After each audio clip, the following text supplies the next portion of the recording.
Break के बाद एक बार फिर आपका स्वागत है। राजस्थान में विधानसभा उपचुनाव में कांग्रेस ने जबरदस्त सफलता हासिल की है। 4 में से 3 सीटें कांग्रेस ने जीत ली हैं। वहीं भारतीय जनता पार्टी को सिर्फ 1 सीट पर जीत हासिल हुई है। राजस्थान में 4 सीटों के नतीजे आ चुके हैं। 1 सीट पर भारतीय जनता पार्टी को जीत हासिल हुई है, 3 पर कांग्रेस ने कब्जा किया है।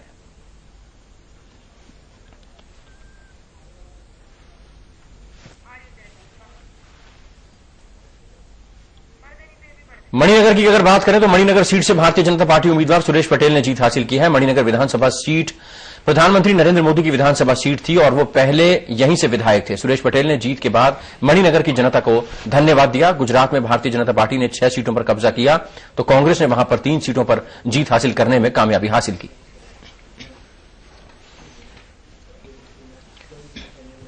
चर्चा को आगे बढ़ाते हैं। फैसल साहब हमारे साथ मौजूद हैं।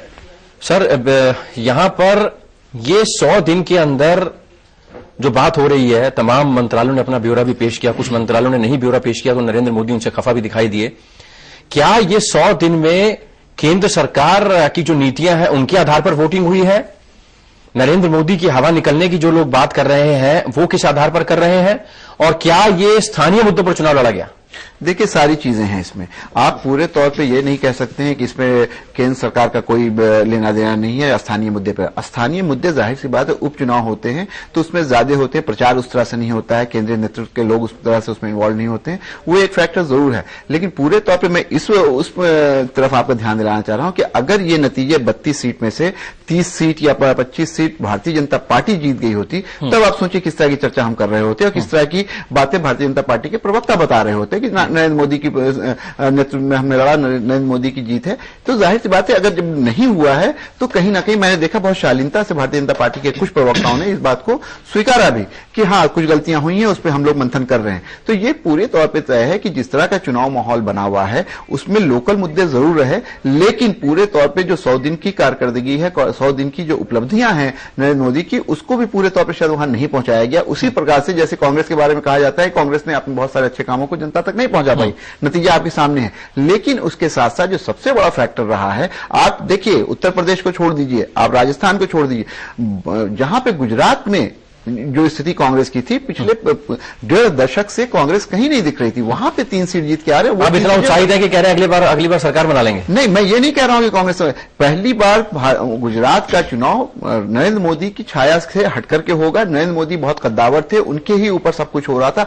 अब जो लड़ाई है ना, वो कहीं ना कहीं आमने सामने की बराबरी की शायद होगी और कांग्रेस के पास नरेंद्र मोदी की कद का कोई लीडर वहां पे नहीं था और जिस तरह से आनंदीबेन को वहां पे बनाया गया है मुख्यमंत्री, उसको लेके भी कहीं ना कहीं गुजरात में भाजपाइयों में भी आपस में मतभेद है और एक तरह से कांग्रेस को कमबैक करने का मौका मिला। तो वहां पे अब जो चुनावी स्थिति होगी बहुत अच्छी होगी और बहुत इंटरेस्टिंग होगी। लेकिन ये कि ये रेफरेंडम है या नहीं मोदी के ऊपर, ये मैं नहीं कहता कि रेफरेंडम है मोदी के ऊपर, लेकिन मोदी और उनकी टीम, अमित शाह और उनकी टीम के लिए बहुत बड़ी खतरे की घंटी है और इस पे समय रहते मंथन नहीं किया गया तो नतीजे और भी अप्रत्याशित हो सकते हैं। दिवाकर जी, जो लोग ये कह रहे हैं कि खतरे की घंटी है और जो गुब्बारे में से हवा निकल चुकी है और पूरा मैजिक खत्म हो चुका है, अगर महाराष्ट्र की बात करें, हरियाणा की बात करें, वहां पर भारतीय जनता पार्टी ताबड़तोड़ सीटें जीतती है और अपनी सरकार बनाती है, तो क्या कहा जाएगा फिर से मैजिक चल गया मोदी का?